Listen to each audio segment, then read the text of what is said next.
Another significant thing is that in the immediate aftermath of the meeting in Alaska, Kirill Dmitriev tweeted that Vladimir Putin and Donald Trump will prevent the World War III from breaking out.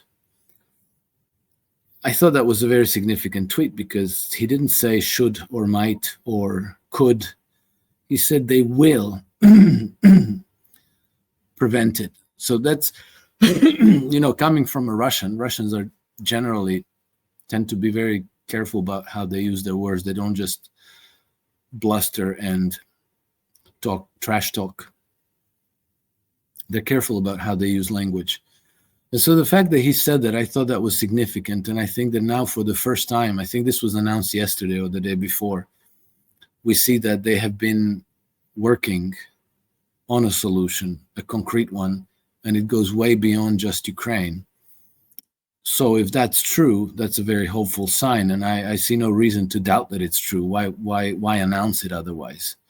And I have to say, I've ever since Trump came to power, I've had the impression that there were secret backroom channels between Russia and the United States, that they were coordinating policy, and that all this nonsense that,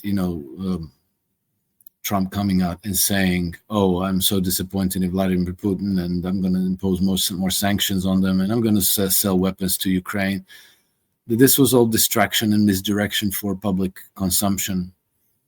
So that's very significant, and I don't know what the consequences of this are. This is, but if we're changing from if we're changing from a post-World War II global order to something completely new, clearly there's going to be very, very significant consequences to this and very serious results.